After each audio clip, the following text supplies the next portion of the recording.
Pensamento e obsessão.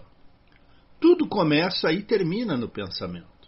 A mente, como força criadora, nem sempre nos nivela com a faixa de pensamentos elevada, mas ajusta-nos às criaturas que permanecem no mesmo nível evolutivo.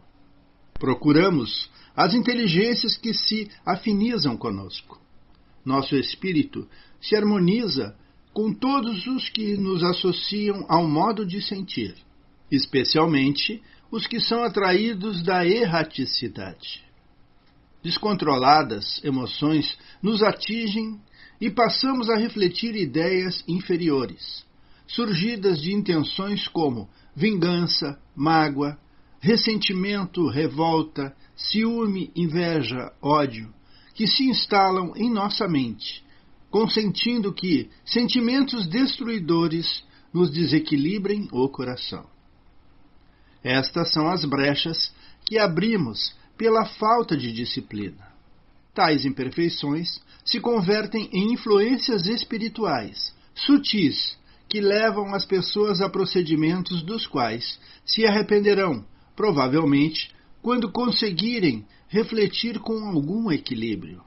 A esse respeito, interessante observação é feita por André Luiz no livro Mecanismo da Mediunidade, capítulo 16.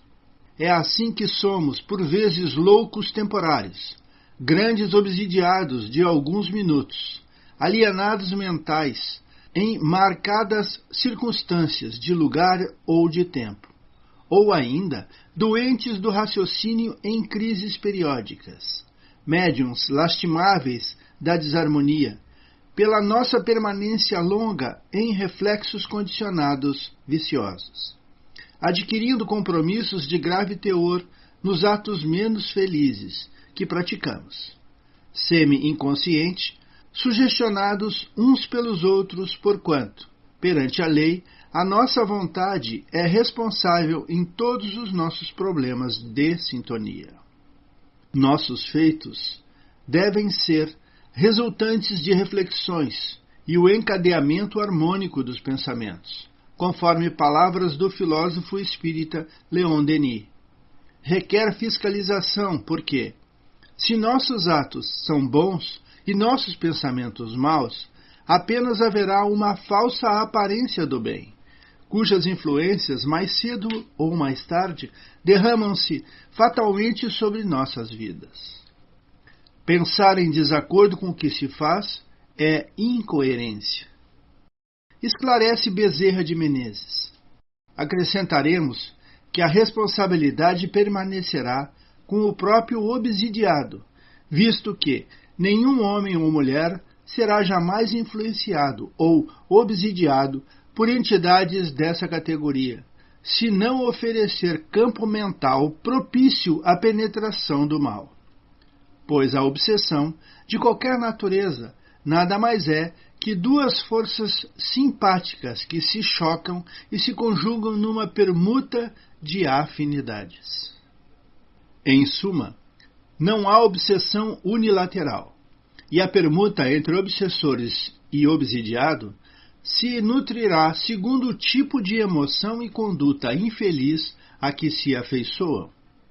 Referindo-se ao exercício mediúnico, o codificador Allan Kardec conclui que a obsessão é um dos maiores obstáculos à mediunidade e também um dos mais frequentes, além dos inconvenientes pessoais que acarreta.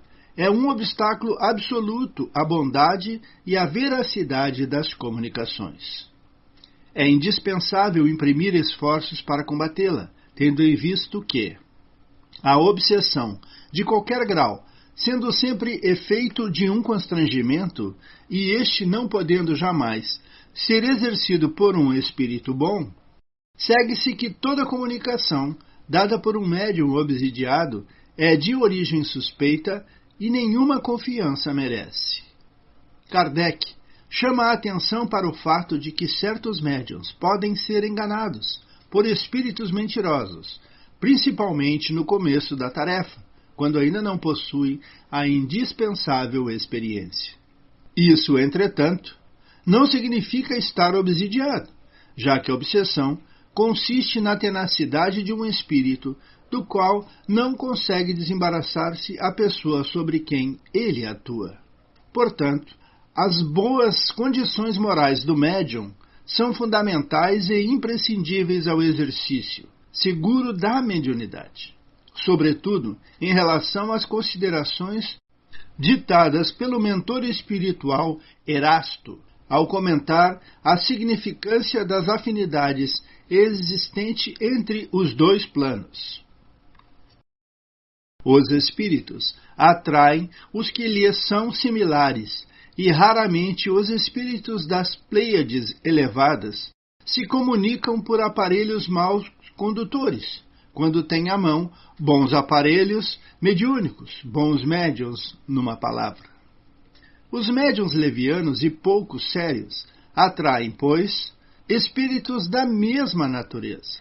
É urgente a aquisição de renúncia e reformas pessoais para o engrandecimento da prática da mediunidade, sustentados por fé inquebrantável, permanecendo em condições vibratórias satisfatórias, mentais e físicas, não apenas nos momentos em que tenhamos de utilizar as faculdades mediúnicas, no intercâmbio com o invisível, mas, ao nos aproximarmos do Criador, pela prece sincera e disposição íntima, permanente, de preservar pensamentos e obras, ajustando-nos às realidades ensinadas por Jesus.